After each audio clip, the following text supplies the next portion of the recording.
Have you ever heard of a country that existed within another country? Welcome to the remarkable tale of the Principality of Hutt River, a micronation within Australia. In the year 1970, amidst the golden wheat fields of Western Australia, a dispute over wheat production quotas sparked an unexpected turn of events. Leonard George Casley, a farmer with a strong will and a stronger sense of justice, found himself at odds with the Australian government. The bone of contention, the government's wheat production quotas, which, according to Casley, were unjust and threatened to ruin his livelihood. Unwilling to kowtow to what he saw as an unfair system, Casley did something extraordinary. He declared secession from Western Australia, effectively creating a new country within a country. He named this new entity the Principality of Hutt River, becoming its self-proclaimed prince. Now, you might be wondering how this was even possible. Well, Casley found a loophole in the law, one that he believed allowed him to secede.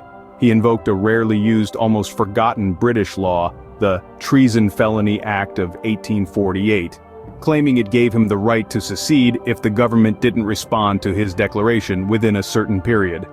The Australian government, perhaps not quite believing what was happening, did not respond in time.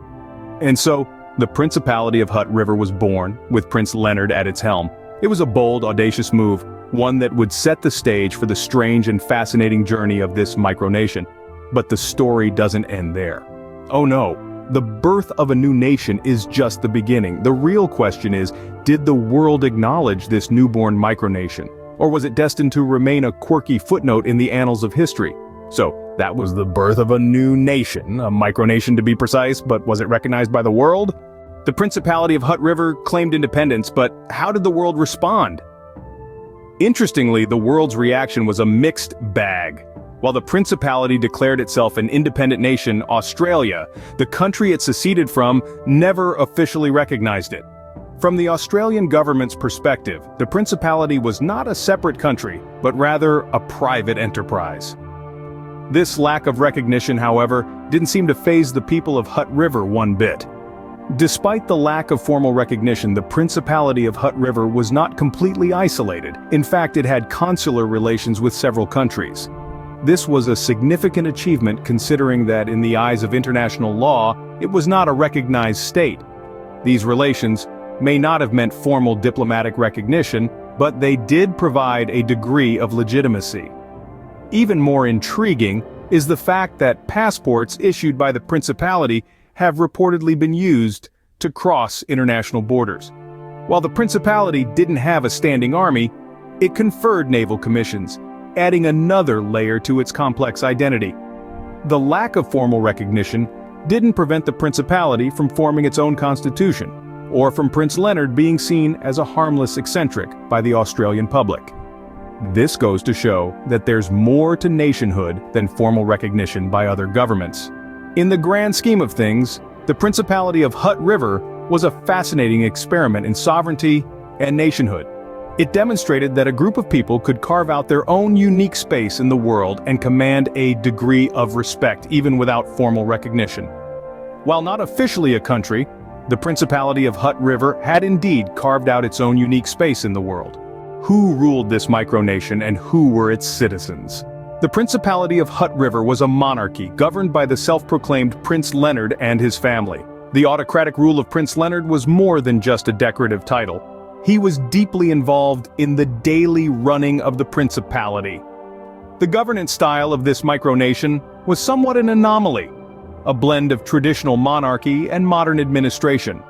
The Principality was a private enterprise, according to the Australian government, but it had its own flavor of sovereignty. Prince Leonard's rule was characterized by a unique approach to governance, one that was both personal and official. The family's influence was evident in the Principality's operations, from its diplomatic relations to its domestic policies. But who were the citizens of this micronation? Well, the Principality had a small local population, but this was not where its citizenry ended. In a bold claim that echoed its audacious existence, the Principality boasted a worldwide citizenship of 13,000. Yes, you heard it right, 13,000 global citizens. These citizens, scattered across the globe, were not residents of the Principality, but were recognized as its citizens nonetheless. They were a testament to the Principality's global outreach and its spirited defiance of conventional notions of citizenship and nationhood. The principality may not have had a standing army, but it conferred naval commissions. Passports issued by the principality were even used to cross international borders, further asserting its identity as a self-declared sovereign entity. In essence, the Principality of Hutt River was a fascinating experiment in governance and citizenship. It was a micronation that dared to dream beyond its physical boundaries, creating a global community bound not by geography but by an idea. Though small in size, the Principality of Hutt River was a global community in its own right. In the 1980s, a new character entered the scene, Kevin Gale. This was a time of change and growth for the Principality of Hutt River, and Gale was right in the midst of it. A dynamic and charismatic figure, he quickly became associated with the Principality, and it wasn't long before he had taken over its commercial operations. Gale brought a fresh perspective to the Principality's affairs, and under his stewardship, the Micronation's commercial operations flourished. He was a driving force behind many initiatives that sought to bring economic prosperity to this tiny nation. His vision was to make the Principality of Hutt River financially self-sufficient, a beacon for other micronations around the world. However, Gale's time in the Principality was not without controversy. Despite his significant contributions, his relationship with the Principality took a dramatic turn after his death in 1995. In a surprising and shocking development, Gale was declared a traitor and stripped of his titles posthumously. This was a stark contrast to the influence and respect he had once commanded. The reasons for this dramatic fall from grace are shrouded in mystery. Some say it was due to internal power struggles, while others suggest it was a result of disagreements over the direction of the Principality's commercial operations.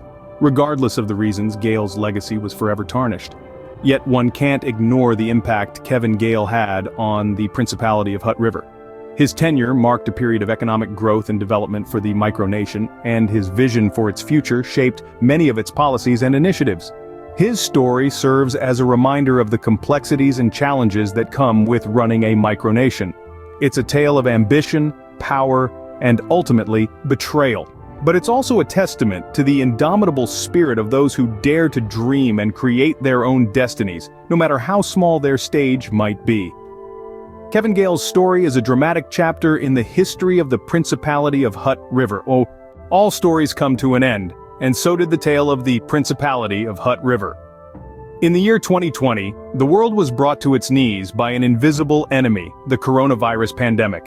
This microscopic adversary didn't discriminate, toppling giants and small entities alike, and the Principality of Hutt River was no exception.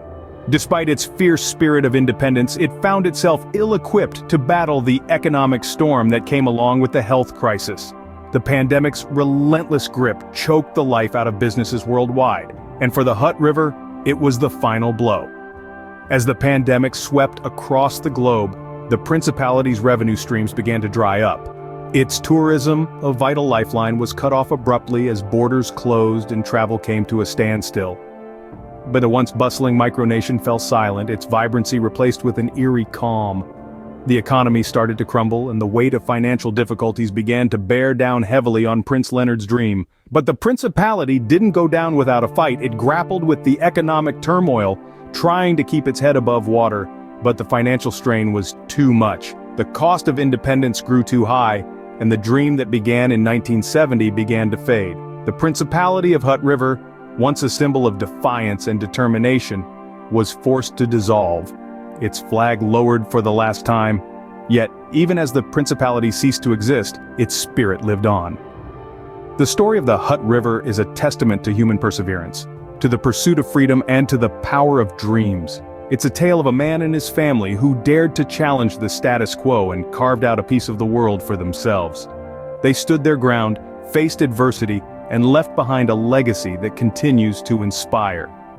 The Principality of Hutt River may not exist anymore, but its unique history will forever be a part of the annals of unusual human endeavors.